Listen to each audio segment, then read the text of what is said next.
What's up, everyone? We are live, or you are listening to this on your platform for streaming podcasts, whatever it might be. I'm Parth. I'm here with Quell and our Manila folder. How are you guys doing today? Hey, bro, am I really the same complexion as a Manila folder? Bro, Darius Slade called you a Manila folder. How do you feel? That's not Darius Slay, man. That could be I don't think anybody. that's funny. I don't think that's He The was. one If where you he go was to tweeting his about tweets, he was. the He one where was he was going tweeting through about, oh, everybody. bro. I'm this, Bro, I'm that. I was like, dude, whoever he is, dude, cook me. I think he's somebody in Eagles Twitter. Yeah, He definitely, trying to get his flicks off. He can't say on his regular page. definitely. I've been wanting to say this to this guy for 3 years now. Yeah. But let's be honest. Would anybody be surprised if it actually was Darius Slay on his burner? Because Lord knows he is on Twitter enough. I mean, like 2 minutes after the game, tweeting, and then he's tweeting his Bro career tweeted, stats. I mean, bro tweeted his career stats. what are we doing here, bro? Like, you are a grown man. You are in your 30s. You're tweeting like a high schooler. It's nuts. I mean, I guess that's where we started just naturally, but I mean that just kind of feels like the state of this team, man. Like it's just like what you just watch this team play, you watch Darius Slay do anything, and you're just like, what are we doing here? Like, can we do something? It feels like a culture issue at this point. Like the effort, the missed tackles, them routinely looking unprepared to start games, players hopping on Twitter, tweeting their career stats after. Like it's a culture issue. And you want to you talk about, oh, we want to win on the margins, we want to do all these types of things correctly, the little things. You're not doing any of the little things correctly. I mean, they're hitting themselves on the field. And then Isaiah Rodgers, I don't know if you guys saw his explanation. He admitted to pushing him in. He said, "Oh, I thought we would get a penalty." Well, hey, that should be something that's covered in meetings. Like, don't push your player into it. Like, if we talk about that was what Nick talked about when he came in. We want to have competitive advantages in all phases of the game. If that's the case, I mean, you got to just be doing things like that. You know, you got to be talking about those things, and we're not. And then, I mean, we have, I don't know, man. It's just they just seem so wholly unprepared. They said it on the broadcast today, but the Eagles have not scored a point in the first quarter all year. It's just that just shows that they're coming out unprepared. So Brendan Deeg tweeted, first quarter stats through 4 games: 347 yards and 20 points allowed, 161 yards and 0 points for in the first quarter. I mean, it's just really unacceptable. And to come out this flat, not have an identity, and there's the built-in excuse this week, right? Of Jalen doesn't have Devontae, he doesn't have AJ, he doesn't have Lane, and those are huge issues. Of course, All of that is true. All of that is true, but like they didn't even look competitive. Exactly, and and Jalen and Devontae and AJ, Lane, Devontae, and AJ have played in the other 3 games, and they haven't scored a point in the first 4 quarters. So it can't just be written off to like, oh, we don't have the guys. Now, this is not to say that Jalen Hurts sucks. None of us are any of those guys. Jalen needs to be better too. You can't be as careless with the ball. You have to be more. He has 27 turnovers since I think the start of 2023. That is unacceptable. It's the most in the NFL. He has the most turnovers in the NFL, and you will never find success doing that. His best season, 2022, he had 8 turnovers all year. He might be at 8 turnovers already, maybe more. The thing with that is, like, Jalen, like I tweeted, he isn't as much of a game changer as a Mahomes or a Josh Allen in terms of his arm. He isn't as mobile or agile as he was in 2022. And, like, the one thing that he had to hang his hat on was the mental aspect of it. Like, you're not going to put the ball in harm's way. You're not going to do anything detrimental to harm your team. As of the start of last year, that's not the case anymore. And like you said, he has to be better. Yeah, we talked about there was going to be regression to the mean with, some of the 50-50 balls that he threw last year and stuff. That's natural. But some of the picks this year have just been unacceptable. where it's just like, come on, man, what are we doing here, Jalen? It's just kind of head scratching. And, there have been some that are timing, and, last week Devontae could have, bent his route in a little bit more, whatever it might be. The fact of the matter is the results are still there, right? And they're not good results. And the team just does not look good. They look flat. Quell and I were talking about this before, offline. We were just we're not as fired up about the loss itself, because it's like, yeah, you're right. We don't have Jalen, or we don't have Devontae, we don't have Lane, we don't have AJ. It's the theme. That's what I was saying that makes me upset. Is it feels like this team continues to beat themselves. They did it last year. We saw them somehow overcome it for the first 8 weeks of the season last year, where it was just like, oh my God, we escaped with a win. It felt a lot like that Saints win last week, where it was just like, they eke out this win, they give you this hope, and they're like, okay, and we didn't get to record last week.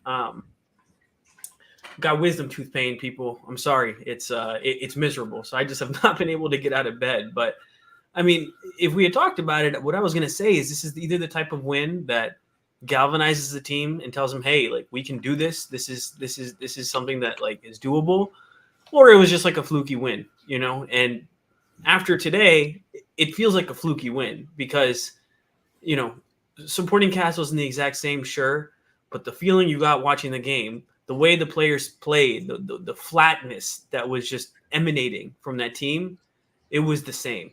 And that should frighten the hell out of anybody. And yeah, it's week 4, they're 2-2, but that's not a good football team out there. It's a talented football team, 100%. It's not a good football team right now. I just don't. It's very frustrating watching this football team because it's kind of like you said, his whole thing is trying to win within the margins. And then you watch these games and it's just the little things every single time. Like, even when you look at the turnovers, like, Jalen did a fairly good job protecting the ball today. He didn't throw an interception like he's done in the previous 2 games. Honestly, the fumble, I mean, I think Saquon did a pretty good job doing what he could, getting up there in pass protection. Yeah, Saquon on that play, I think he did a good job, like you said, getting up there in pass protection. But at the same time, it's like, Jalen, your awareness has to be better. Like, you evade the rusher, but the dude is still on the field. Brother, the step forward and then pretending the guy is gone, and everyone, and this is just something that we got to say. Listen, everybody, I know we were all hurt, we were broken by the Carson Wentz saga. There's no question. That was just one of the most puzzling things we've ever seen as a city, have gone through, whatever. Every quarterback who has a bad game or starts kind of regressing for whatever reason, like, at the beginning of the season, yeah, Jalen is probably going to look not as good because it's a new offense. Like, we can't, forget about that. And Kellen Moore today, brother, what the hell are you doing? So to that point, Jalen Hurts is now Carson Wentz. Now, that play gave me Carson flashbacks. I'm not gonna lie, because it's what Carson used to do. But there's just character differences about Jalen and Carson that give me hope that Jalen will figure this out. It kind of reminds me of this of something that Drew Bledsoe was saying. I don't know why. I've been going on Facebook Reels a lot, like the Facebook videos. I don't know, just like time waste, brain rot. And I keep getting these Patriots podcast videos and stuff. So anyways, Drew Bledsoe was on there, and he was just talking about how, Tony Romo and Tom Brady both took the starting spot from him. And he said, like, after Tom took his spot, he still was asking all the questions in the QB room. He was like, hey, how can I still get better? He was constantly looking for an edge. After Tony got the starting spot, he kind of felt like he had arrived. Tony kind of felt like, oh, okay, I'm big dog here, and I know all the answers. I don't need to be asking questions. And, the reason I bring that up is it kind of reminds me of Jalen and Carson. Jalen is the type of guy who is the constant competitor who has, by all, record and everything, it just pushes himself, and pushes his teammates to be better. That season, before everything went wrong with Carson, he showed up to camp overweight. He didn't really throw with his receivers over the offseason. There were just signs that he had kind of been checking out and focused on other things. That's not the issue here with Jalen. There's just things that aren't clicking. So sorry, that was my little soapbox. I just want to talk about that. Jalen Hurts he's too much of a competitor to kind of melt down the way that we saw Carson melt down. And you don't go to Alabama, get raised by a coach and those types of things and, melt down like that.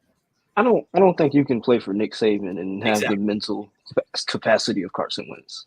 Get benched in the SEC championship game. You know what I mean? Like stay at the school. Exactly. So, sorry, I just want to talk about that. But go ahead, guys. Yeah, no, just on Kellen Moore. I feel like the way the offense came out, it was completely inexcusable. Like for Saquon Barkley to not, I think he had two touches in the first 3 drives. That's inexcusable. And then you're without Devontae Smith, you're without AJ Brown. You have Paris Campbell, Jahan Dotson, and Johnny Wilson, a rookie, a journeyman, and the guy you just acquired at the end of the preseason. Why not, try and get Jalen some, easy throws like we talk about all the time, like in basketball. You get your shooter some easy shots. All the long developing route concepts, not leaning on the run, it's a recipe for disaster. And Nick's explanation about the run, I mean, bro, what are we doing here? He's like, oh, we had. What was his explanation? Because I didn't see it. He was like, we had 6 plays called, and two of them were negative, and then we were on 2 of them were third downs, and then we could. It's like, brother, you didn't establish the run either. You guys ran it once and then stopped. It was the same thing that they did against the Saints last week as well. They didn't. Saquon had. I don't think he had a touch. No, he had 1 negative touch on the first drive, and then they went away from him for 2 drives, and then they start using him again, and it's oh wait, this offense can actually work. It's like, dude, you have even on the first drive out of halftime, a 59-yard game. Bro, he almost has 600 yards on the year, and we're 4 games in, and we're not making him a focal point of the offense. That's just incompetence. What are we doing here? I think. See, and I was having this conversation in my head before the pod started, kind of trying to formulate how I would speak this out loud. I think a lot of this comes from just me being old and having a lot of time watching the Eagles over the years, specifically during the Andy Reid tenure. And honestly, it's been a couple times after the Andy Reid tenure where I've seen this kind of happen. This happened on the Doug Peterson tenure, Chip Kelly's tenure, where these Eagles teams come out flat to start the season, for lack of a better term. They don't. You're looking at an Eagles team that by week 8, they sitting there. When week 9, 10, it's like they 5-4, 4-5, and it's like they just one of the average teams in the NFL. And then you look back up in week 16, 17, and it's like that same team is 10-6 after they was just 4-5, like they go on a little streak or a run, for lack of a better term, where things start to click. And I'm not saying that would necessarily will or won't happen with this football team, but I mean, I do believe, again, the conversations we've had from the beginning of the season where we've had understanding that things will take a while to click, and then the season starts, and then it's all panic. Now, for rightful reasons for some of the things, Parth, I do agree, like how you say that some of these things are cause for concerns. You can't not score points in the first quarter of games and expect to win games. I remember a few years back when we used to harp about being the second quarter birds. We'd stomp on teams in the second quarter. Like they had no chance. Was that the first season Q's year? I believe so. Yeah. But just basically situations like that where you see teams in the importance of dominating a specific quarter early in the game, that or how it's the difference between staying in a game, winning a game, and just losing. And I think today that showed the difference in it, because I mean, if they played the same way they played in the second half, the entire game, because I like to think, with the exception of the Jalen Hurts turnover, of course, that the second half was pretty admirable up until the end where they just started giving up sacks. Third quarter was good, and then the fourth quarter it felt like it just kind of fell apart. Yeah, they started giving up sacks and everything started to go wrong. But I mean, again, like even the whole thing where people on Twitter saying Todd Bowles has Jalen number, to an extent, yeah. But if you want to talk about if we're adding context to this, you want to talk about the whole reason this conversation came about, is because Jalen couldn't stop the Todd Bowles blitz. I don't think the Todd Bowles blitz dominated Jalen Hurts by any metric today. Mm-hmm. I don't think. I mean, it could be because it's the narrative. It's the narrative more than anything. Today, The reason it sucks, I think, also is because if Jalen wins this game, it puts to rest so many narratives and BS, right? You win this without Lane, Devontae, and AJ. People can't say, "Oh, he's merchant of his receivers," which there's we don't even need to like get into that. And on top of that, you beat Todd Bowles, right? Who is just the guy who historically has had his number. And like you said, Quell, he didn't look that bad against the blitz. He had a couple good like outlet passes out of the blitz. And then near the end, I mean, you just really saw that they didn't have Lane Johnson, right? And you didn't have him. And it was clear they couldn't stop anything. It's just you can't lose the way that they lost and expect happiness or like you can't. The criticism we see is the light at the end of the tunnel. Exactly. Like this is they're not giving us any light. You know what I mean? They're just like, this tunnel is super long and you're gonna stay in it. And you're gonna like it. Like a lot of it offensively, it just felt like they got in second and third and longs way too often, and then they just weren't able to do anything. Yeah, and that's the problem right there. I mean, specific. That's like when we were talking prior to the game, like early in the game, probably first or second quarter. I remember sending that to the chat. Like, I mean, the first two drives, it felt like you run Saquon Barkley on first down, it don't work. You like, okay, let's throw a pass, and it's incomplete. And you look up, it's 3rd and 9, 3rd and 12, 3rd and 7. Basically, you behind the chains. That's exactly what happened. I think on the second to last drive of the first half, like they got the ball back and just in a blink of an eye, you're in 3rd and 10.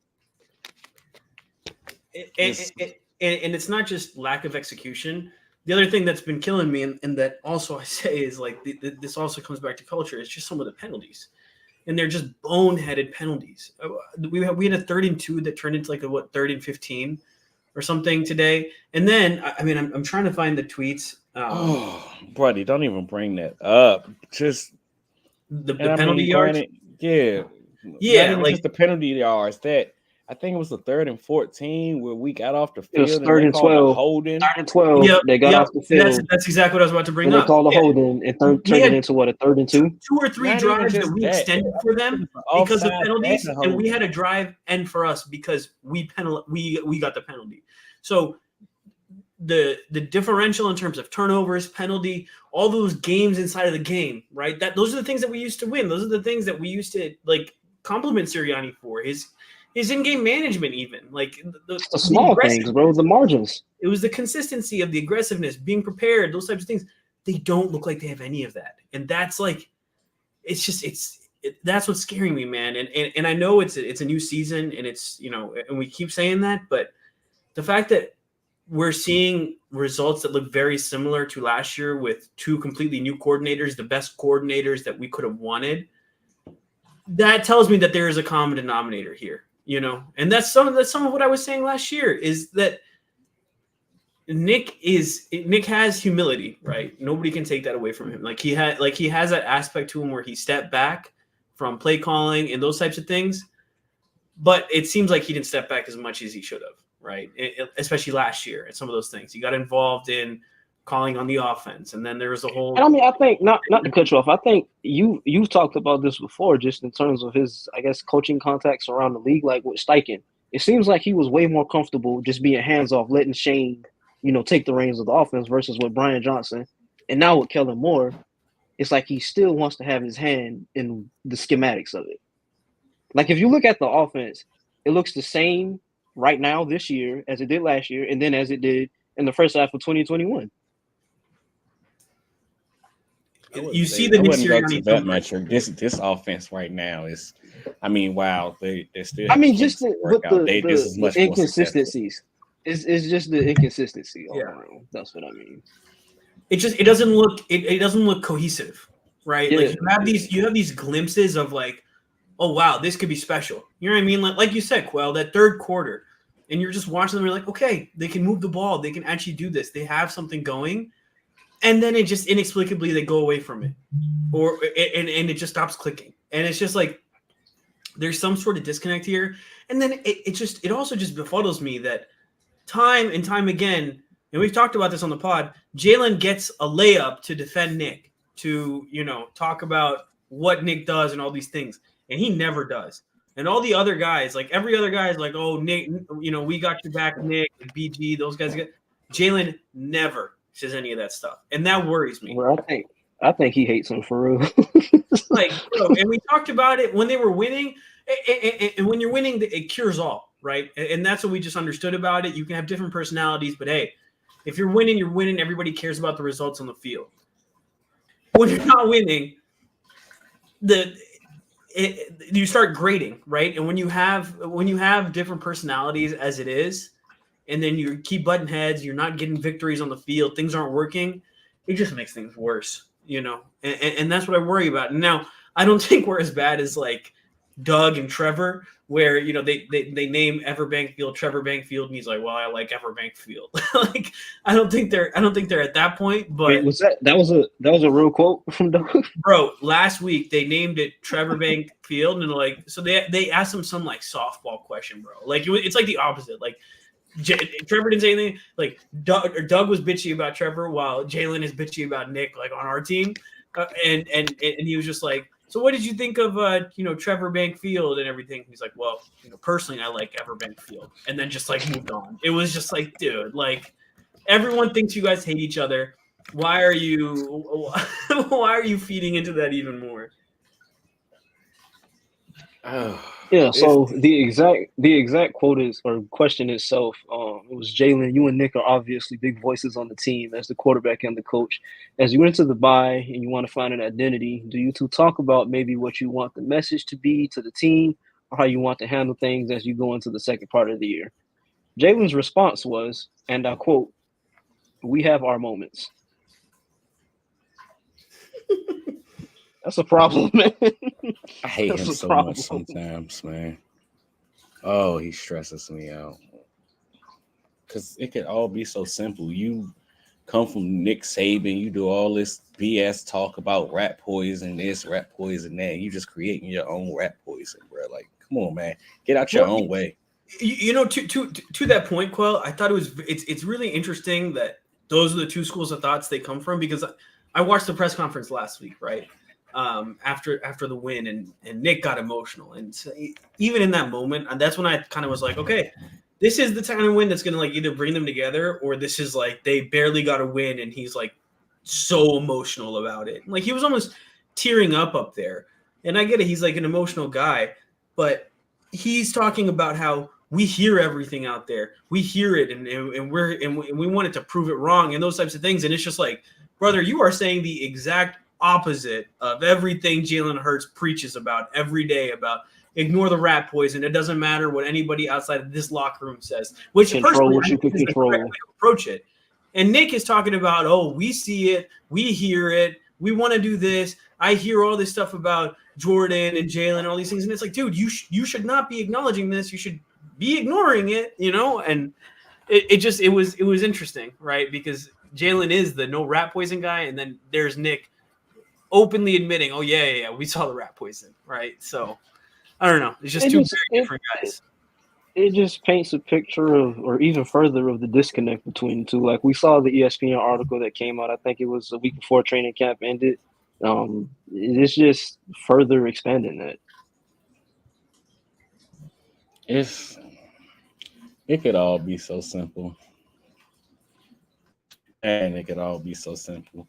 I mean, kind of like I just said, sometimes you just got to get out your own way and not understand. I think we all should understand that they are human behind those helmets, things of that nature. But damn, man, it just sucks looking at it. Because, I mean, my whole thing has always been with Jalen and Nick. I just don't think they see the game the same way. Nick wants to be something specific. Jalen sees himself or in the offense being something different, and they're just not there. And I mean, you see all of these guys coming in, the Shane Steichens, the Kellen Moores, that how at least the article tried to portray it. They played middleman between the two. They were able to keep the peace because they had somebody else basically, hey, yeah, I'm thinking like this. We should operate like that. And I mean, makes sense. I just wish my coach and my quarterback. I always thought, at least how my perception of it was, even after the whole Super Bowl thing, Nick doing the taunting and Jalen putting his arm down and just there. Like Shavin she told me at that very moment, she was like, "This not gonna work." And I'm like, "What you mean it's not gonna work?" And she like, "My quarterback shouldn't have to babysit the coach." And my whole thing was always, I mean, they think about it as a yin and a yang. Yeah. They're two separate sides of a coin. Jalen was always the serious, and Nick was the even kill person in the room, somebody that'll break the ice, the jokester, things of that nature. Something that Jalen Hurts, like, I don't want to say he needs, but for lack of a better term, I mean, playing under Nick Saban was cool, but I think him playing under Lincoln Riley allowed him to ease up a bit, which I thought would be the case working under Nick. Clearly that isn't the case, but just Difference is Lincoln Riley is a schematic savant. Nick Sirianni, I'll just say, isn't, for lack of a better term. He's a cheerleader. That's what he is this year. That's what we all talked He's about. He's a vibes coordinator. Bro, it's what we talked about at the beginning of the season. And with a guy like Jalen, now obviously now we're getting into like talking about, people that we don't know, but from what we've seen from his track record, from coaches he's been surrounded with, is very much like, what are you doing for me? Right? Like it's not just like he's not like, oh, Nick's a nice guy, which I think is the reason guys like BG love him, or some of the other guys in the locker room, because it's like, hey, he's a good guy. I want to play for this guy because he cares. We care. Jalen is there to win football games. You know what I mean? That is the number one. I even think that it even goes into, like, I remember from his rookie year, they were talking about how how hard he likes to be coached. Like, he wants to be yelled at. He wants to be coached. Like, that's why it probably worked in the first year into the second year. Versus now, it's kind of like, well, like you said, what are you doing for me? Like, how are you helping me develop? How are you helping me get better? And how do you coach hard if you literally have no responsibility on the team besides, like, I mean, you hold them accountable. Yeah. And I mean, see, that right there is, again, it kind of goes back to what I was saying a second ago of it could all be so simple, like the little things that Jalen Hurts could do to just make all of this stuff go away, even though you may not agree with it or things of that nature, just the little things where if he's sitting here holding you accountable, who is Jalen Hurts to? Which, I mean, again, we don't know. We're not in the building, but this is the perception that is being laid out. Who is Jalen Hurts not to be over here like, hey, I mean, I'll hold myself and I get held accountable, but what the hell are you here for, basically? Mm-hmm. And then it's basically challenging the authority of the guy that's supposed to have the authority in the room. And it's a trickle-down effect that it feels like it's in the air, where even when you got in a guy like Kellen, where, I mean, we all heard the statement from last week where Nick said, I mean, there will be occasions I deal with level and play calling, which I think was blown out of proportion based on the initial comment. But for the most part, basically, if I feel the need to change a play, avoid a play, say, hey, let's do this, he gonna do it. Which I think happens across the league. At the same time, that's not what the general public wants to hear when we just went through an entire season of you dibbling and dabbling in the play call, and you supposed to have this new guy in that's supposed to be installing his system and things of that nature. I've continued to say, and I will continue to say, Nick Sirianni got the short end of the stick heading into this year. And I mean, I was one of the people that sat there and said you can't fire him, whether I said it because of the optics or not. You just couldn't fire him. Mm-hmm. At the same time, I don't remember who it was that said it like this. I think it was Fran Duffy. But how the entire season is going to be is every time a great play gets called, every time the Eagles win a game dominantly, we're going to talk about Vic Fangio and we're going to talk about Kellen Moore because those are the acquisitions. And every time the Eagles lose a game like this or something goes wrong, we're going to talk about Nick Sirianni because he's the head coach of this football team. Again, he's stuck in a situation where it sucks. But I get that. That's what comes with the territory of being the head coach, though. Exactly. You're a head coach. And the thing is we're sitting here, we're criticizing everybody. I mean, we talked about how Kellen Moore, his offense looks terrible. But at the end of the day, and Vic Fangio's defense being stubborn as a mule. Bro, it was pitch and catch for Baker Mayfield all game. It was crazy, just refusing to adjust. But at the end of the day, Hey, brother, I'm sorry. I don't mean to cut y'all off. We just sat here and watched a rep in man coverage of Nolan Smith on Chris Godwin, bro. Chris Godwin. What are we doing? What? And I love Vic. I've been the biggest Vic supporter throughout the entirety of the offseason. Hell, throughout the entirety of them trying to run this scheme. I love the scheme. But at some point, you got to put your foot down, bro. What the hell was that? You can't do that. And it's crazy because the coverage was great. I looked at it and was like, damn, Nolan, you got that in your bag? I didn't know you could do that. That's cool. But the fact that he put you in that position is just not cool. Like, that's nasty work, Vic. You can't, come on, bro. And I mean, I understood trying to stop. And I mean, I guess we can get into the schematics of everything now. Shit, we here. I'm sorry. I'm supposed to not be that. But you got a Tampa team, specifically a Tampa rushing attack that it wasn't good, for lack of a better term, this season. I believe I had it in my notes that Rashad White, you know, Lincoln, he's from the Shanahan scheme. He wants to run the outside zones. I mean, we've seen our fair share of outside zone, pitches, stretch, all that stuff this year. He wants to run that offense. I don't know if it's his personnel doesn't match what he wants to do, or if they just don't understand it yet. I mean, they also had a few injuries along the offensive line, but for lack of a better term, over the first few weeks, they didn't protect their quarterback. He got sacked 7 times last week, 12 times over the last 2 games. They couldn't run outside zone or almost any rushing concept. Rashad White, who's their lead back, I believe 13 of his, 32? Oh, 13 of his 32 carries of outside. I'm sorry, 16 of his 31 carries went on outside zones. He averaged 0.5 yards per contact. Basically, he wasn't successful at it. His first play of the game, he ran 12 yards. Like, you got Vic Fangio continuing to run these 4-man fronts against nickel packages. And where do we make the change at? What do you guys think the change is? I got asked that question earlier on Twitter, and I mean, some people think it's a personnel situation. I think you gotta play more base 3-4 fronts. You cannot. It's obvious you cannot stop the run out of the nickel fronts. You can't. You know what's crazy is I saw that stat about all the sacks that they let up last week, 6 sacks or whatever, and I was like, oh, cool. The Eagles aren't going to get any. I think we ended up with 1 because of that Josh Sweat sack, which, I mean, like, whatever. But, like, dude, I don't know.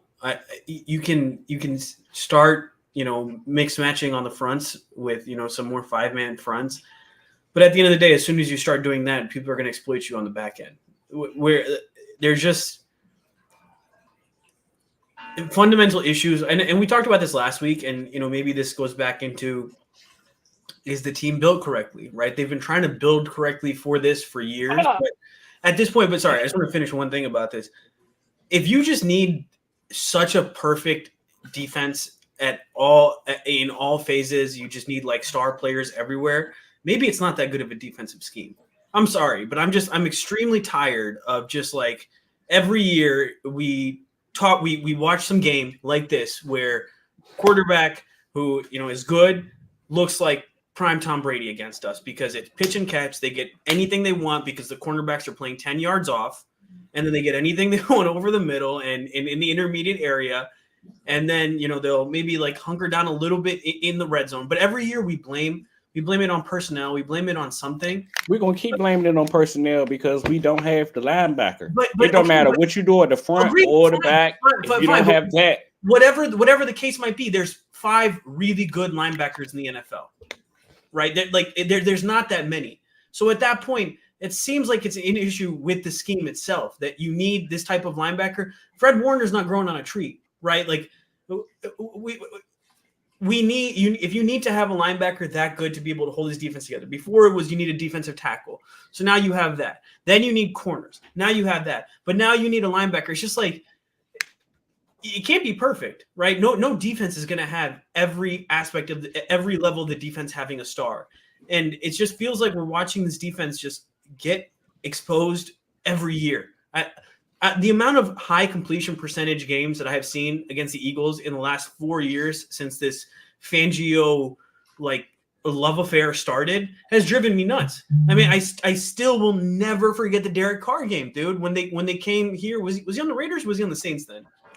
It was the Raiders. It was the Raiders.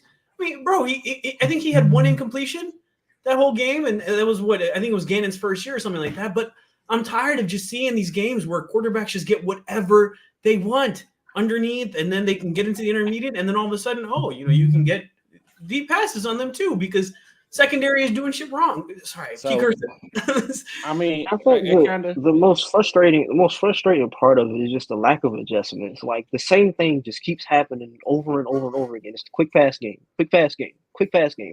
all game long, and you don't adjust anything. You stay in it too high with the soft zones. Change something up. So, I mean, all right, since we're talking ball, let's get there. If you're Vic Fangio, and sure, you could put that fifth man down, but you bring in the five man front, rotate Zach Bond down like you did in previous games, but it comes at the expense of somewhere else. Basically, you're losing another body somewhere. Where I don't want to say you don't trust, because I mean he's playing these players, so clearly he has to have some kind of trust in them. But you also don't want to put your players in unadvantageous positions while trying to basically sell out to stop the run. I guess the whole question will be, how do you expect him? Like, of course, we just sat here and said maybe more five-man fronts, things of that nature. But we just also watch teams attack the middle of the field of that defense and things of that nature. And I mean, I like to think that Kobe played pretty well. Zach Bond still did his usual, was all over the field. Like our linebackers, it's not crazy to say the play we getting at linebacker this year is 2 times as better as what we got. Oh my God! Year and world's better than last year, and it's and the defense it's still looks bad. But see, that's the thing. I guess. So we had this conversation offline. I said that I wanted us to have it online because it's interesting. At what point? Because you look at some of these other teams around the league. I guess my rebuttal for what you're saying, Parth, is nobody's saying that we need quote unquote stars at all of these levels. We just need players that can operate what we want to do. Like, think about it as a Seattle standpoint. Like, I don't think any of us would have classified Quandre Diggs as a star in this league. I mean, he was really good, but he wasn't a star. But he also fit very well what they wanted to do that made the scheme operate. Like, no one's saying you got to find a top 2 linebacker in the league, but find a guy like a Kaiser White who that's what made that defense so successful. You had a guy who excelled in coverage. And then you had a guy in TJ Edwards, who he kept everything in front of him. You had the best of both worlds in 2 different players instead of one. So we get to a circumstance of we give Howie Roseman all this credit for roster construction and things of that nature. At what point do we have the conversation of which signings belong to Howie and which signings were made because of the coordinators or the coaching staff that fit schematics, like the Zach Bond conversation? I mean, if you're signing players who don't necessarily fit what your coordinators or coaches want to do from a schematic standpoint, then that poses the question of, like, is there a philosophical disconnect between the coaching and the front office? And to that point, like, if they do, like, if Vic did choose a guy like Zach, right? And we know, through all accounts, Vic chose Zach. He played like as an edge all over the place in New Orleans, but Vic saw that he's like, hey, I can make this guy a linebacker in my scheme. So to that point, Howie made the signing at linebacker that Vic wanted, right? They had Nakobe in the building. They had Devin White. Nakobe won. I'm about to say, but he also brought in Devin White, who let's be real. He wanted Devin White to win that job. Agreed. Also, Devin White, who also retweeted a strip sack of his quarterback today, and then lied talking about something. I wanted to like it, brother. We like, all bro, have you got to click 3 you buttons. Press 2 buttons to retweet something. It is not oops, it retweeted. Get the hell out of here. But like, Quell, you're right. He wanted Devin, but Vic wanted Zach, and Vic won out in the end. Right, Zach is the person who's actually playing. But that kind of proves my point, where it's just like, okay, he has his guys. At right now, I think the argument that you could make, the weakest position, I don't even know if it's an argument. I think it's a fact. The weakest position on the defense is edge, right? I think that's a general consensus that everyone can agree with. That was a Howie Roseman signing, right? That the whole Huff thing and that, and we all talked about it being a projection. Shout out Bryce Huff. He got a pressure today. Yeah, Give him a nice little golf clap. Baker Mayfield made a miss and made a good throw. A round of applause. He was in the backfield. A nice round of applause for Bryce Huff. But you know, when you have these guys, right? You have the two guys in the middle that we talked about, right? We always talked about how with the Chargers, they couldn't run this defense because they couldn't stop the run through the middle, right? So now we have like the run stoppers there. You have the guys that Vic wants at linebacker, right? The guys who earn the spots through camp, who and one of the guys who Vic chose at linebacker. And then you have a completely revamped safety. We have the first corner we've selected in years. Okay, which I also think that's a Vic thing. Tutu hits the fence as well. Also, damn it, Pierre, this is your fault. Huh? This is Pierre's fault because he put this bad juju in the air last week talking about some. I just hope we ain't got to see Tristan McCullum snaps. And what do we see? I'm like, what happened to Reed Blankenship, bro? And that's just every time. I'm like, Tristan McCullum still in the game, bro. Oh my gosh. Reed was dying, bro. That first quarter, Reed was running from side to side on the field, bro. When they said, "Oh, Reed Blankenship is out for cramps or something," I was like, "There is no surprise there." Like, it was 104 degrees and he was running sprints across the field. So nothing you could do there. Also, but a cool moment for Tristan. His brothers on the other team. Man, bro, he had that cool moment last year. You don't get him out of here. Get him out. We don't care about the cool moments. No, but yeah. You have the best safety that the Eagles have had in years. Or not safety, sorry, best secondary that the Eagles have had in years. From a pure talent perspective, there's a ton of talent in the secondary. Now, for some reason, Avonte Maddox is continuing to play over guys like. Let me say this. We were asked what changes we need to make heading into the bye week, heading into the Browns game as our next game.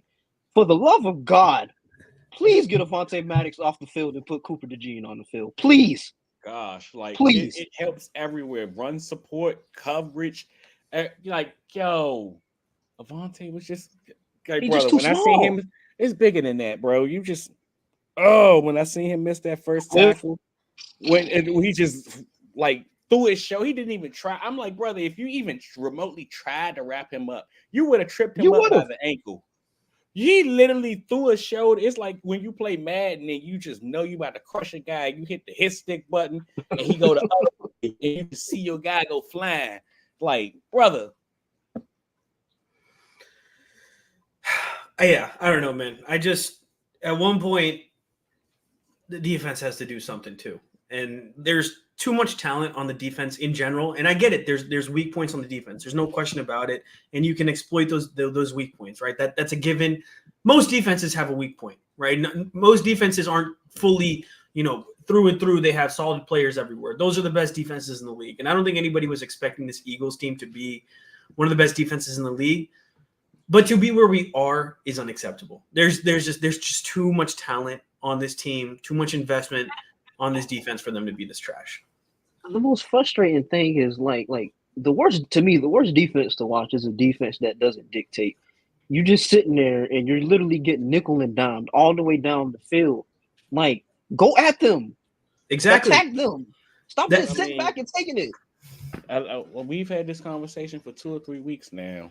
Years, brother. Years. We've had it for years, but I like to think that even dating back to the Jonathan Gannon version, which in hindsight was really freaking good. Clearly, they got us to a Super Bowl ranked near the top of the league, but also was flawed. Even the Jonathan Gannon process, I like to think this version of the non-bastardized, as Pierre loves to say, you can tell that this is Vic Fangio's scheme, especially on third downs and in the red zone. And I continue to harp on that. This is the real definition of bend but don't break. when you get into those money situations, when you see Vic start to get creative and kind of what you say, like dictate the game. At the same time, I mean, everything in between, that you're not gonna get that. Basically, I mean, they're okay with giving up the little yardages here and there, and for lack of a better term, like you said, dinking and dunking down the field. If you're expecting this defense to be what's going on in Baltimore. Seattle, well, yeah, I guess you can say Baltimore, but even Baltimore's defense this year It's has been a not. bit. It's not even. I don't even think we're expecting that. I just want something. I want Stop signs being so of life. passive. Signs of life. Stop And being the so thing is, passive. you can't hang your hat on, oh, you can dink and dunk down the field and we're going to buckle down in the red zone and give up 4 touchdowns on 4 red zone trips. Right? Like that's just. This game was bad. This game was really It's bad. like You know what I mean? Like, it's just. The crazy part is, like, last week against the Saints, they showed they can play aggressive. They can bring the punch when they need to. And then this week, it's like they just reverted right back to what happened with Atlanta.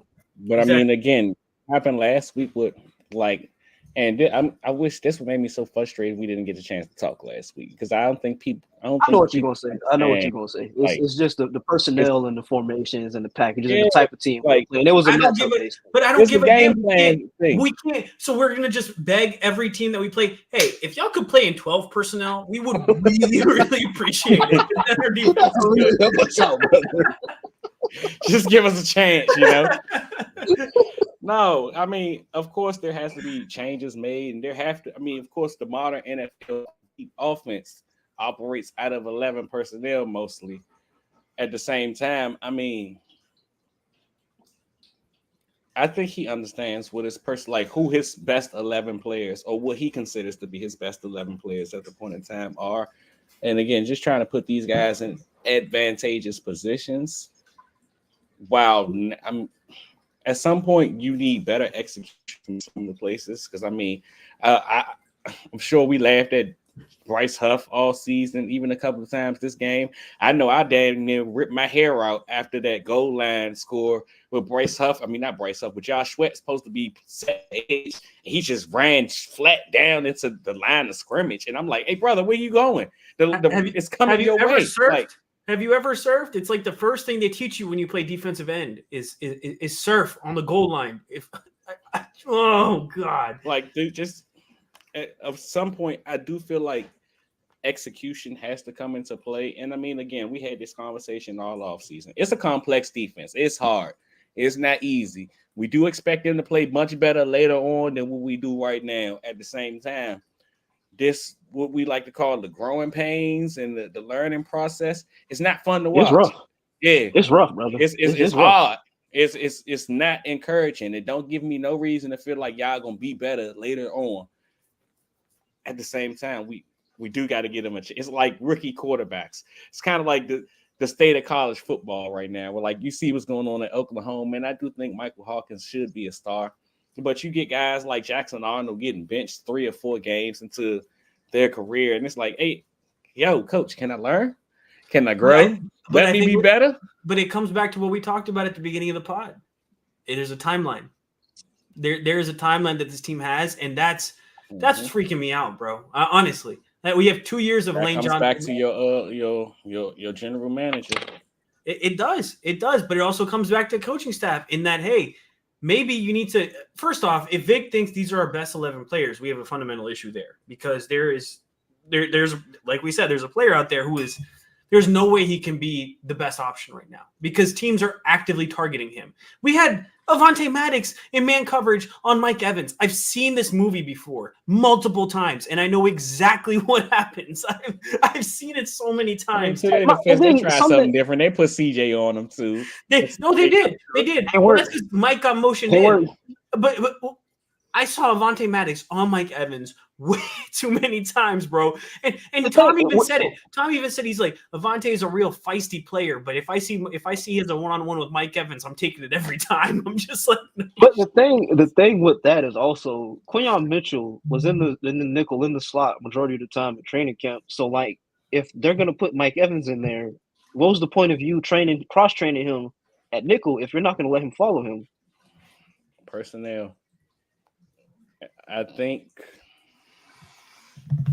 I haven't quite figured out who the guy is. It could possibly be Keeley, especially given the fact that he was the first corner up. Typically, like if a cornerback goes down. But that same conversation we was just having with the Zach Bond and the Devin White and who was a who signing, I think it's similar situation. Like Quinyon is a Vic Fangio. I mean, Howie's going to get the love because he made the pick and hey, top corner in the draft falls to me. I'm doing cool stuff again. But that was Vic Fangio saying, I need that. Because Howie, let's be real. When's the last time Howie spent a premier selection on a cornerback?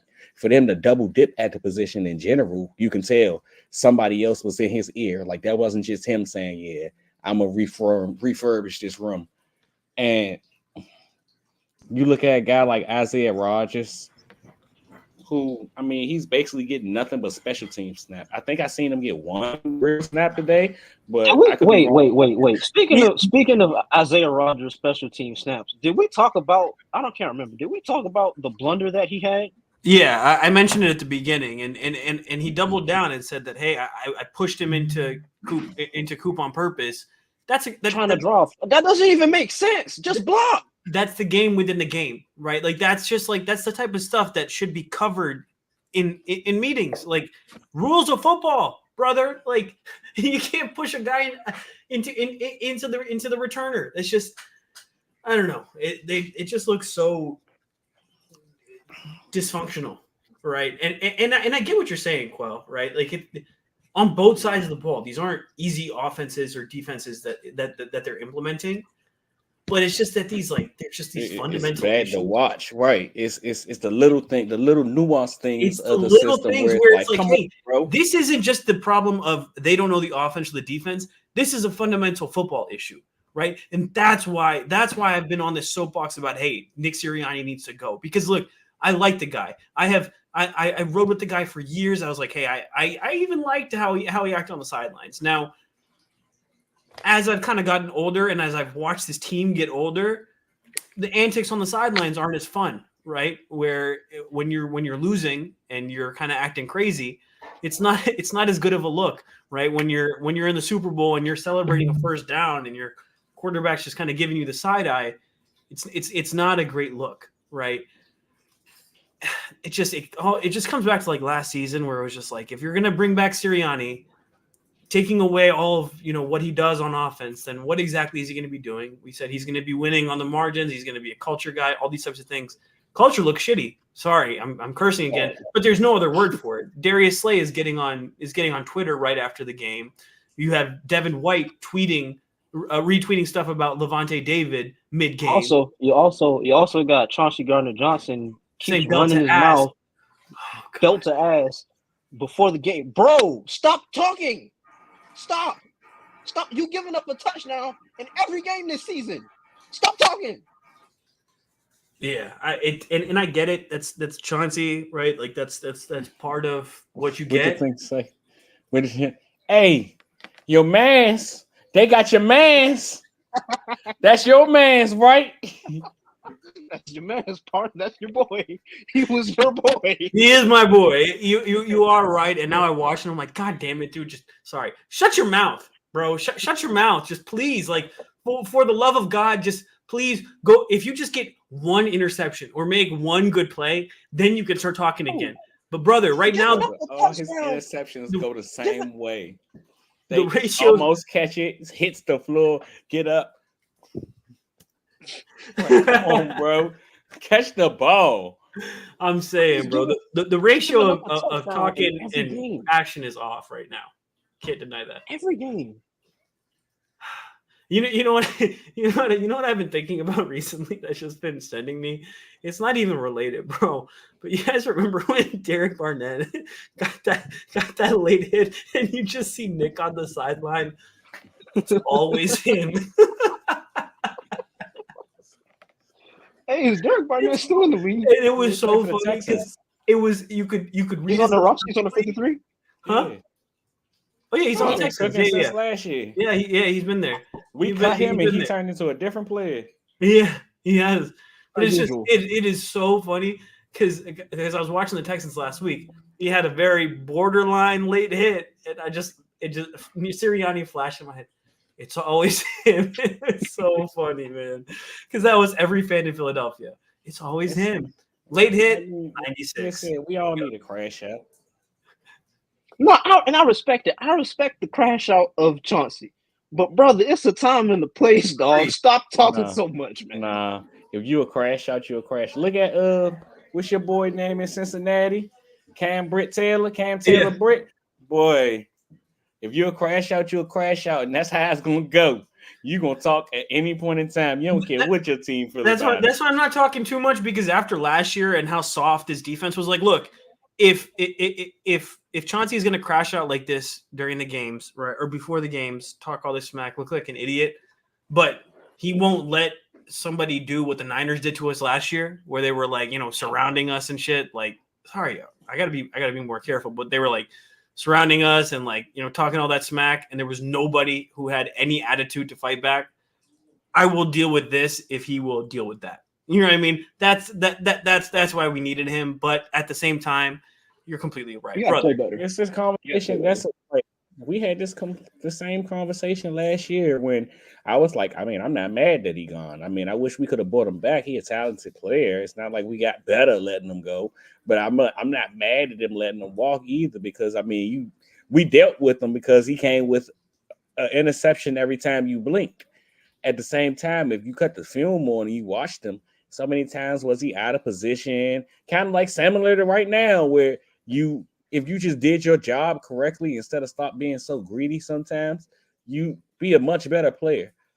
And that ain't calling you a bad player. It's just the margin of error is that thin, particularly at that position, where that split second where you cheating your ass to the backfield or you shooting left, that's the difference between you getting a deflection, an interception, or giving up 6 points like he did week 1 against, what was it, Jaden Reed? Like, no, you're completely right. But to that point, right, that's something he has to balance, because it's that it's what makes him. Exactly. It's that not necessarily playing into exactly what it is and going off your instincts that gets him those picks. But when it's not working, bro, play inside the defense, and then it'll come, right? It's like basketball, right? If you're a shooter and your shot's not there, just keep playing inside the offense. Let the ball come back to you, and it'll make its way back to you. You know what I mean? Play within the confines of the offense. Well, in this case, the defense. But, yeah, I don't know. Defense just looked bad. Offense looked bad. Team looked bad. Cool special teams. Cool special teams play. Yeah, we need to get healthy. Yeah, I think that's the main caveat with all of this.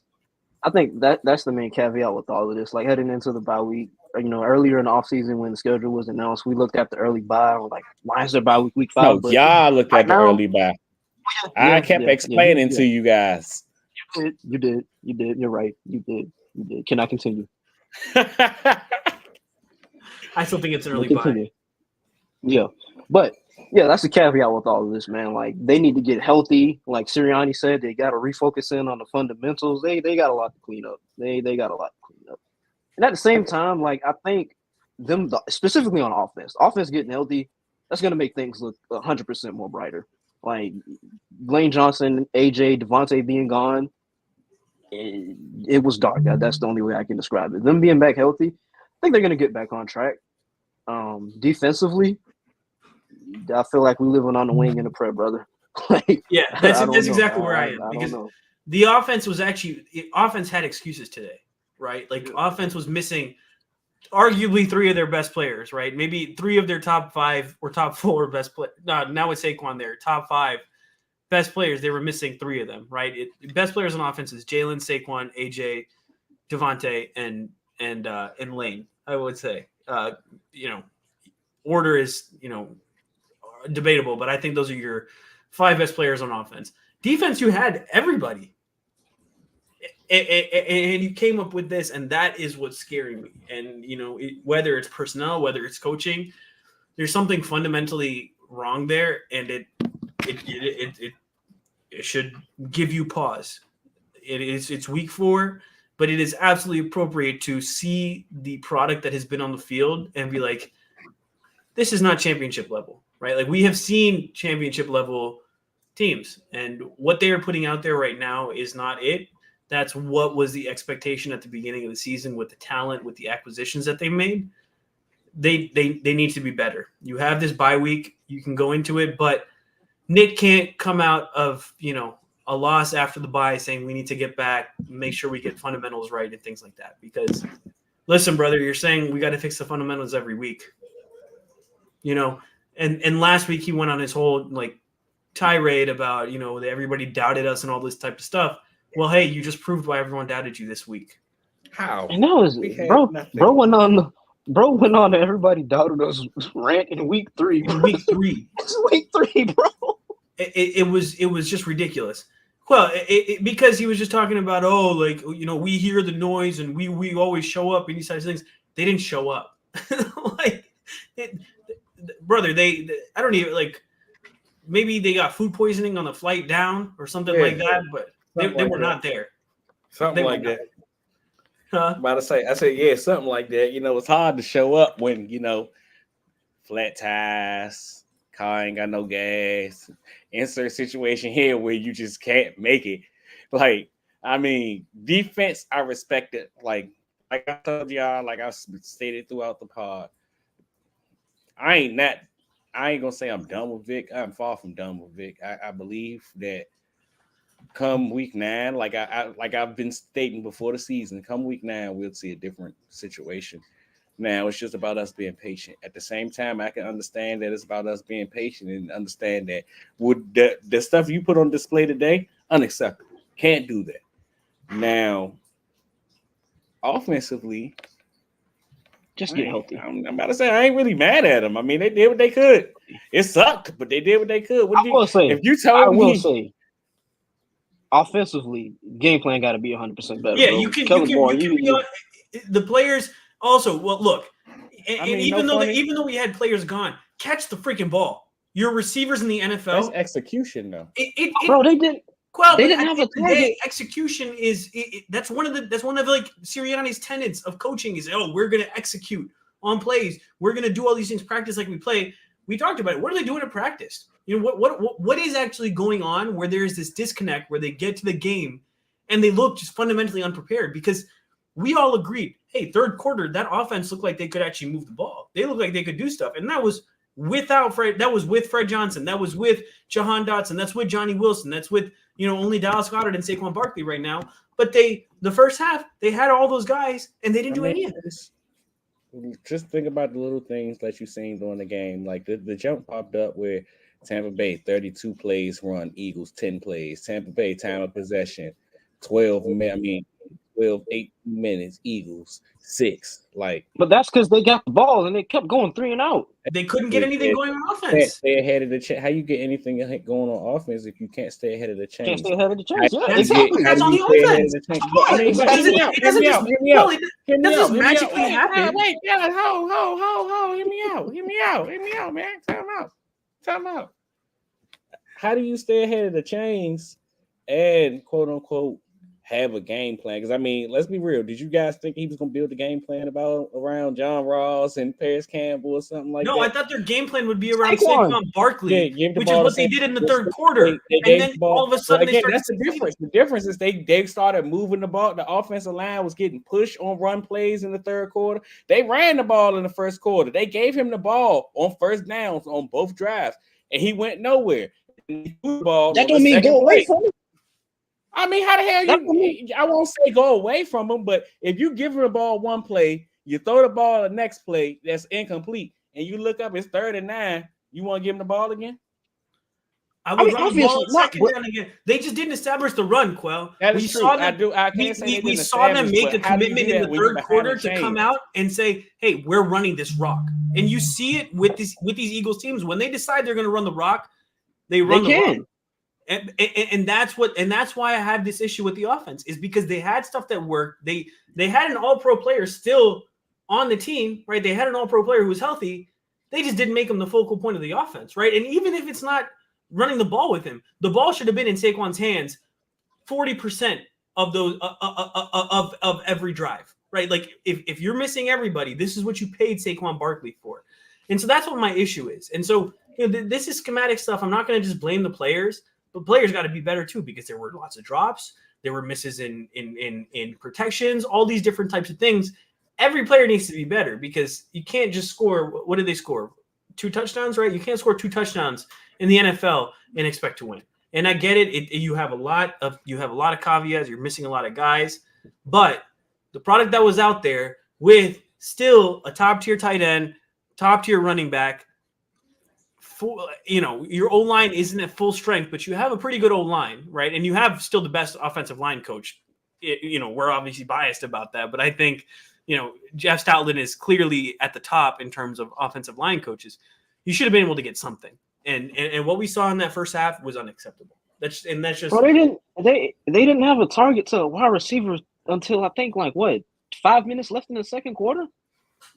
Give me guys some layups. What did I just say a second ago? What, you gonna build a game plan around Johnny Wilson? I mean, but you can get your guys warmed up. It's not like he needs to be the focal point of the offense, but he can be like, hey, let's get the ball moving. Let's get the ball into the hands. I get what you're saying. You just can't get guys layups. I guess my whole thing is when the ball bounced off Dallas Goedert's hands on that blitz, that was getting your guy layup. They called a sprint out. You didn't expect them to get there. That was on the second drive, right? On the first drive, there's no plan. They just went out there, they ran the ball once, incomplete, and then incomplete again. The first drive, it was the deep shot to Saquon that Jalen threw out of bounds, and it was a run, and then I think it was a sack, if I remember correctly. What can you do about those? Drives, yeah. Don't get me wrong. From everything I'm saying, this ain't saying that what y'all saying is incorrect. All I'm saying is in the first half, whether it was coaching, execution, whatever the case may be, they didn't really have much of a chance. You could tell by the time of possession and number of plays run. They didn't have. It's not they didn't have they didn't want to get Saquon the ball. They weren't on the field to get anybody the ball. When they was off the field as quickly as they was dead. They couldn't establish a rhythm. Compared to the second half, that's on play calling to me. It's your job to establish to get your guys in a play rhythm. calling and execution. He did. It's on both of those. You can't. We can keep arguing about it. It can be very chicken and the egg, but at the end of the day, if you don't go out there and establish your offensive identity, regardless of who's on the field, you need to have an offensive identity, right? That's the fact of the matter. If you don't go out there and establish who you are, you're going to be floundering. Brady even said, he's like, you can't fall behind like this and then, expect to keep coming back. We got lucky against the Saints because the defense played out of their minds, but, we're just not executing in the red zone. Today, we couldn't even get down the field, which was even more disheartening. But even if you're missing guys, we have seen this Eagles team, right? Not this exact team, but, same core of guys be missing guys, but just focus on one thing and be like, all right, well, we're going to just run the hell of the ball on you. It doesn't matter. And then they show, and the reason I keep going back to this is hey, if the whole game went by and they just could not get anything going, right? They couldn't run the ball at all. They couldn't do anything. I get it. Okay. Maybe you just didn't have the talent, but the fact that they were able to get it together, able to start getting drives, start moving down the field. That's what's frustrating to me, is because it's hey, the answers were here. You guys were just not using them for whatever reason. Now the conversation goes to, whether it was play calling, execution. Truth of the matter is that it's probably somewhere in the middle with both of them. But at the end of the day, what we saw today is unacceptable. And if there's more games like this is going to be an extremely long season. And we might all understand hey, these are complex defenses and offenses. You need time to try to understand everything. I don't think Nick Sirianni is going to have the benefit of the doubt when it comes to this stuff, especially after last year. I don't know. When we've had these conversations about Lurie and how the organization is and these types of things, but if we just keep getting embarrassed like this, it could get ugly quickly. We're at an hour and 10 minutes, so we should probably log off soon. But I just wanted to drop one more bomb in here. Okay, just one thing. today it was cool to see a game wrecker at the defensive tackle position. From who stops the run and was just wrecking the game in all facets. A highly drafted defensive tackle was Vita Vea. Interesting what the impact can be. Of a star player. Go on. Sorry, I told my brother that because he was like, oh, you're being too hard on Jordan. And so then every time Vita made a play, I was giving him the side eye, and he was just looking back at me. He's like, stop looking at me. All right. So 2 things. First, out of the bye, the Eagles played the Browns at home, at the Giants, at Cincinnati, and then the Jaguars before going to Dallas week 10. Of those first 4 games, what's the Eagles' record after those games? They're 2-2 now. And again, they got the Browns, Giants, Bengals, and Jaguars.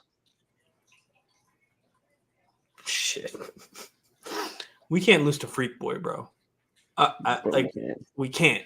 Morally, we cannot lose to the for freak. I don't know how you would, that nasty man. Hashtag nasty man. Freak Boy. I don't know, man. I think what I can't tell you right now. I can tell you after the Browns game. I think that's what it'll come down to. We have to see how they come out of the bye, because you have a bye. Doug Peterson teams, Andy Reid teams, all these teams were just notoriously good coming out of the bye, right? You come with preparation. Now I feel like last year Seattle was after the bye, if I remember correctly, right? No, am I right? Was that Buffalo? You might be right. I believe so. You might be right. I think it's Buffalo. Yeah, it was Buffalo. Yeah, it was right in the middle of that crazy stretch. Regardless, we've seen teams come out, Eagles teams come out extremely prepared when they have the bye week. We need to see how this Eagles team comes out after this bye week. You're going to have the chance to get healthy. You have time to, reset, do whatever, fix the fundamentals, as Nick likes to say. But if they look the same, if you see even some of the same things that you saw today, they could easily be 1-3 in that stretch. I will say the Malik Neighbors and Quinyon Mitchell matchup is going to be prime time. That's going to be awesome. That's going to be awesome this season. It's going to be fun for years. Yeah. But no, I think you can. I think you beat Cleveland. You beat the Giants. That Cincinnati game, I don't know. And then the Jaguars are a mess. You go 3-1 down that stretch, that puts you at 5-3, right? Yeah, 5-3, heading into. What makes Dallas you think week. they're going 3-1 in that stretch, though? Give me a second. I can see 2-2, but 3. I mean, what about this Eagles team gives you guys confidence, huh? No, keep going. I told him I'll take the reins from here. I'll tell you what gives me confidence. Go ahead. First of all, I'm sorry if you guys see me looking around for a second. I was looking for a Bible or a leash because we don't do dogs in churches here. We ain't scared. Oh my God! Back to this scared thing. At the same thing. It. No, hold on. Hear me out. This team is bad. That's not being scared. That's being honest. Can I finish my sentence? Oh my God! My sentence. You keep doing this bullshit. Can I finish my sentence? I just want to get my point across. Thank you. It's bigger than. I mean, yeah, it's a running joke about the whole scared thing that I'm saying, but I mean, like, I guess my whole thing is, and you guys know me, I'm a glass half full, half empty kind of guy. I'm not just gonna look at it on one side of the spectrum. I'm gonna look at it on our side and their side. So when you're asking these questions, I'm sitting here and I'm thinking about what's going on in Philadelphia, and then I'm thinking about what's going on in Cleveland and New York and in Jacksonville and in Cincinnati, and I'm thinking, well, is our situation worse than theirs? And I look at all 4 of those circumstances and I say, no. Not even a little bit. I'm not scared of Cincinnati. I can understand why you say that because what they're doing offensively. Have you guys seen that Bengals defense? It is absolutely horrific. Horrific. Eagles defense. It's the same team. Okay, so if you ask me, the exact same as us. The defense just is not matching up, and their offense looks like it's high octane. If you they should scare you. I mean, I guess my whole thing is, what's to be scared about? If you ask me, Do you trust your team in a shootout? Am I supposed to say no? I mean, I've seen them win a shootout. They scored 34 points against a Packers team that, I mean, I don't know about you, but they played some quality football today. It took a while, but they did. It took a long time. And they also, if Jordan Love doesn't get hurt that game, who knows how that game ends as well. What do you mean if Jordan Love doesn't get hurt? Let's not rewrite history, bro. Jordan Love got injured on the last play of the game. It was they were driving down the field. What do you mean? Bro came in and threw one Hail Mary. He had 2 plays on the field. He didn't throw it. He got sacked also. Yeah, he came in for 1 play and he didn't took a long sack. Jordan Love they played had 25 that game. seconds.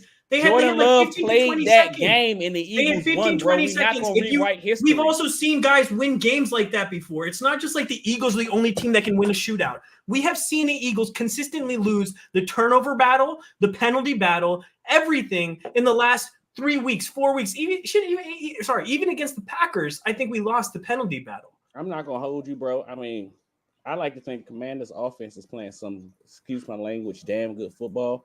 But the Commanders' defense is even worse than the Bengals. The Commanders' defense is literally the worst in football, and the Bengals couldn't win that game. Excuse me for not being scared of a team that couldn't beat the Commanders because they couldn't get a stop. They didn't. I'm watching a team. They right didn't now turn the ball over. I'm watching a team with the Eagles that are actively beating themselves every week. I'm sorry if I don't think this is 2022 Eagles who are like, oh, any shootout we can just win it. That's not what this team looks like. This team put up shootout, well. This team put up 14 points this week. Flawed that we're talking about. How many points did we score last week? Like 16? What was it? It was 16 against the hottest team in football. That's all it took to win. We did enough.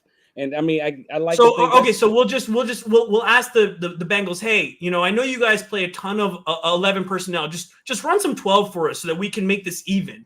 Like there are fundamental issues on this team that should give you pause. I'm not going to look at this stretch and be like, oh yeah, 3-1, 4-0. The Jags have issues, agreed. The Browns have issues, agreed. But so do the Eagles, and we need to acknowledge those. If we can say that the Browns, the Giants, the Jags, all these teams have issues, and it's only week 4, then we should be able to say that the Eagles have these issues too. Because the Jags have only lost one more game than the Eagles. It's not like the Eagles. I said a second ago that glass half full, half empty kind of guy. I acknowledge that we have issues and they have issues. So at that point, I asked myself, whose issues do I prefer? Or who's in a worse point? And I also said that I think that we're better off than all 4 of those teams because of the issues that they have. I mean, yeah, sure. Our offense can get in his own way sometime, but our quarterback ain't actively like just standing there and telling the defense, come sack me, please. I'm not going to throw it. That is what Nasty Man is doing. He's sitting there like, I want to get sacked. I like sacks. Sacks.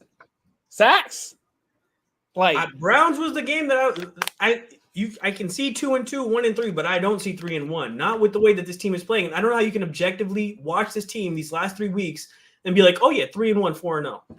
That's just unreasonable. You can't watch the product that has been on the field and genuinely think that. And I get it. These teams have issues, but a lot of these teams' issues are very similar to the Eagles. The Browns are a totally different situation. Nah, I think there's also bro. The Jags are different, bro. They have a quarterback. They have a quarterback who's extremely talented. They have receivers who are talented. They have an offense that's just not clicking because the play calling is not working. There's disconnect in between the quarterback and the staff. The Eagles have an offense that's just not clicking, and they have disconnect between the offensive staff and the quarterback. And you have talent. I won't say our offense isn't clicking. They're just not healthy. I won't say we got a disconnect between the coaching and the quarterback. Okay, dude, Pierre, we had like 300 yards last week. We scored once in the red zone, or twice once in the red zone. We're one of the worst teams in the red zone as an offense. In between the 20s, fine, they're really good, but when it comes down to scoring, like a lot of that was last week was self-inflicted wounds, though. But at what point do we just kind of understand, hey, these self-inflicted wounds are continuing to be a part of this? Our quarterback is leading the league in turnovers, right? Like, no, I'm not saying it's not an issue. It's 100% an issue. It's real, and we need to acknowledge it. But at the same time, like Cole is saying, I don't know if those are things that are going to preclude us from beating the likes of the Browns and the Giants and the Jaguars. That's all I'm saying. It's the NFL. These teams win games. It's not like the Browns haven't won any games. The Browns did win. They somehow figured out a way to win, and the Eagles are figuring out ways to lose games. They got beat up on by the Cowboys, who keep getting beat up on by everybody else. Like this, I get what you're saying. It is the NFL. Any given Sunday, anything could happen. Who knows? We could come out there and just wet the bed like we did today. But again, like I said a second ago, from the problems that I seen with this football team in Philadelphia compared to some of the problems I seen with some of the stuff, even the defense. I went into the season thinking the Browns defense was one of the best in the league, and they just not playing well. Like, there's a bunch of things that I'm saying about these football teams, those four specifically, where it's like, I mean, hell, I've had scarier rushes. It's not like we playing Chiefs, 49ers, Bills, or whatever that stretch was from last year, where it was like, man, we might not win a game during this stretch. I'm not even going to lie to you. It's like, I ain't saying that they're going to go undefeated. I think they go undefeated, but it's not as daunting as you're making it to be. Before that stretch last year, even, we were watching that. We were like, I don't know if we trust these wins. They were winning games. This year, they're actively losing. Like, I can't just sit here and have like a non-alarmist view watching this team, because I've watched a lot of football teams and I've watched a lot of bad football teams. And I see the signs of bad football teams rearing their heads. It's unpreparedness. It's just making stupid mistakes on the field. It's beating yourself.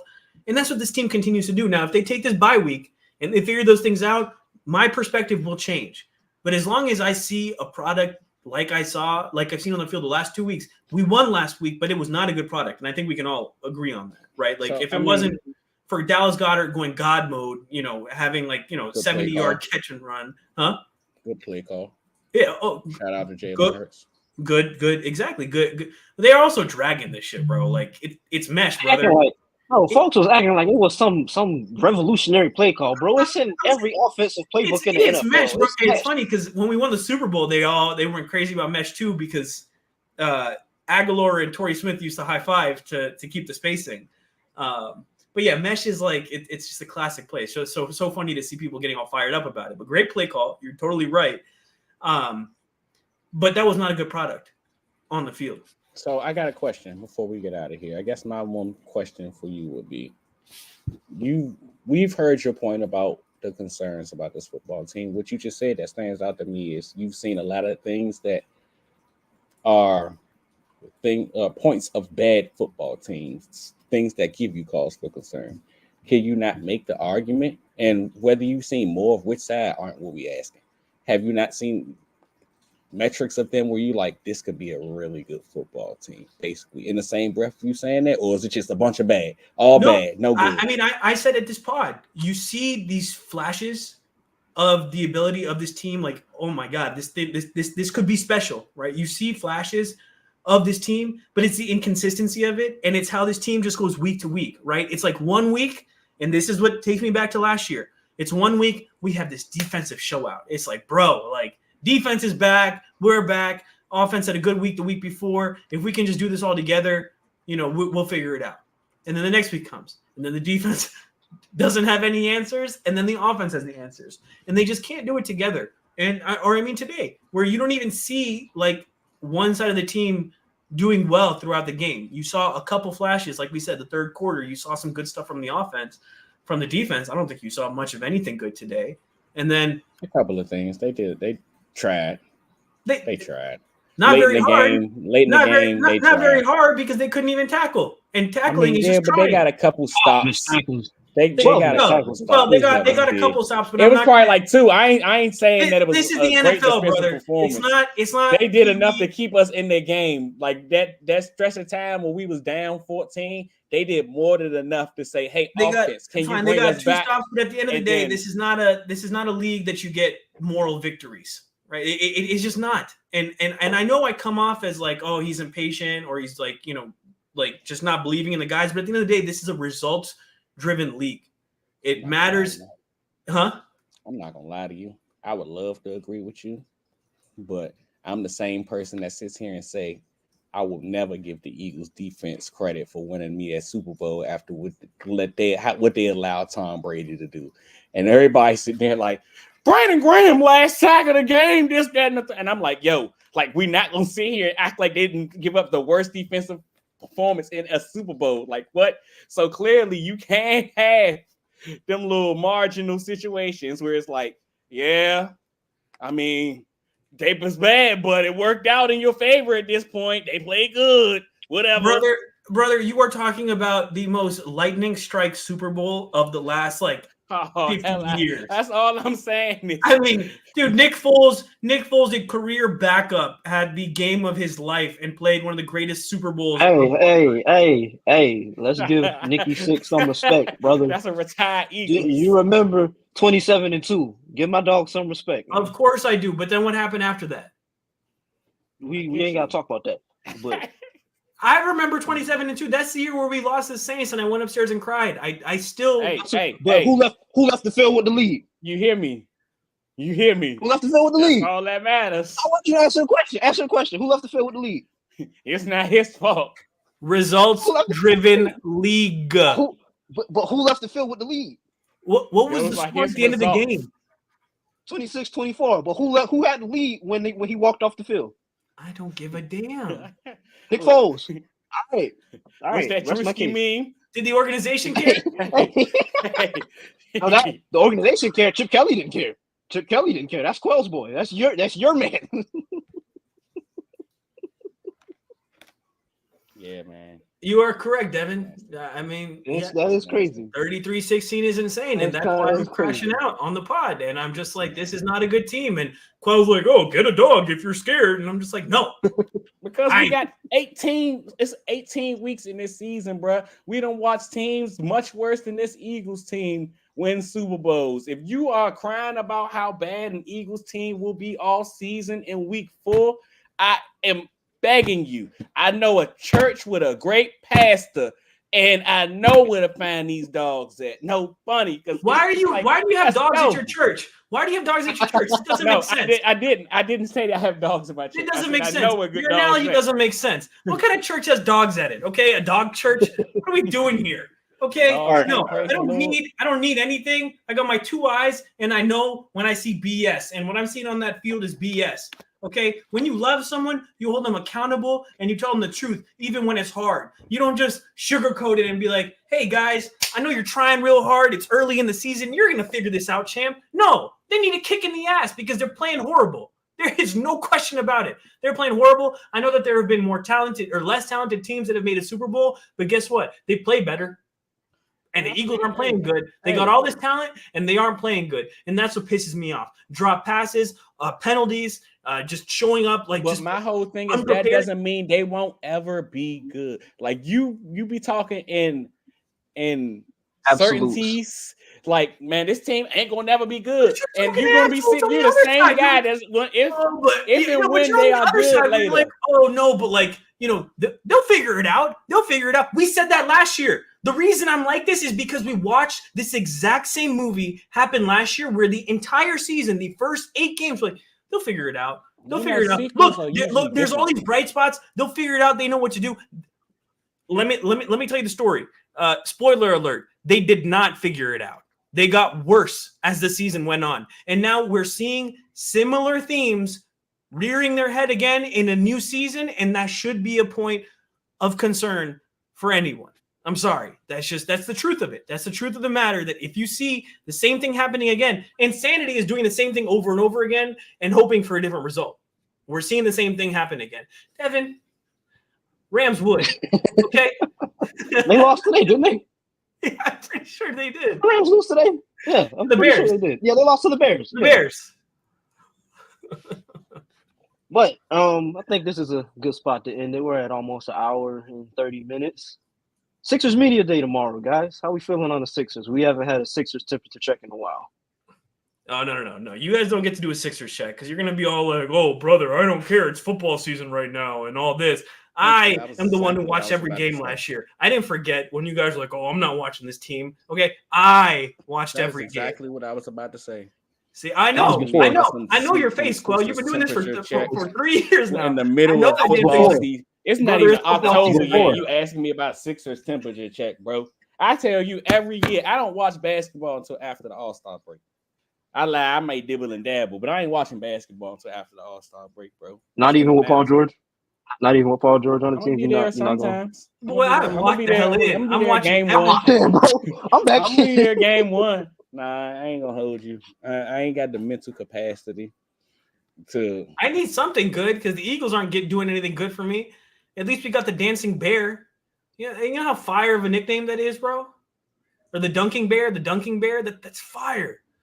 What do we The have? Duncan Bear. Yeah, Gershon Yabusele.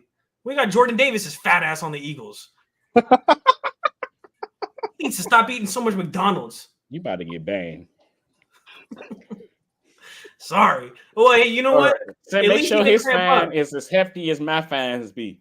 Hey, you know what? No, credit where credit is due. If I had money on anyone passing out because of the heat, it would have been on Jordan Davis, not Jalen Carter.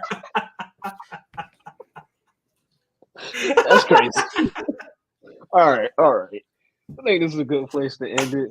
Thank You you all need for help. joining us. We've had 83 viewers on the live. We're gonna start making these Sunday night live streams a regular thing. We're gonna get back in the fold with a Thursday pods.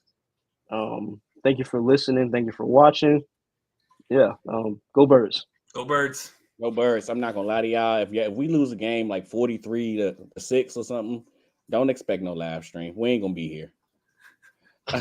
Will Magic Johnson say, "I won't be there"? Like we'll be here tomorrow to talk about that. We gonna all need a second to reconvene. No, we say it's gonna be tomorrow, and then we wake up the next day still pissed off, and then it just, I'm telling you. it just doesn't happen. We just What don't. time y'all want to record? We can just do it on Thursday. Thursday comes. We'll do it tomorrow. Tomorrow comes. We can do it Saturday. No cap. But go Birds, Thank you man. for It's watching. always a pleasure. Go Birds. Go Birds, man. Go Birds, and not the Rams, Devin. Jordan Davis, we actually do love you here. He may not. I love you, buddy. Hey, I'm sorry. I expect the best. All right. You just called him a fat ass, man. Listen, is it? It's Oh, we football. Got it in the stream, bro. What? I played football, dude. My coach called me a fat ass when I was a fat ass. It happens. It's the game. It's the game. If you're out there panting, if you got sweat dripping out of your face mask and your chin strap when you clip it in, it might be time to lose a couple of pounds, brother. You know, if you got to wear the quadruple XL shoulder pads, you know, listen, we got Desmond Watson in Florida, right? You just maybe eat a salad every once in a while, you know. Opt for the side salad, not the fries. All right, this part only hilarious because every year they do the little rookie cook off, and he always the judge. Every time, it's always him, bro.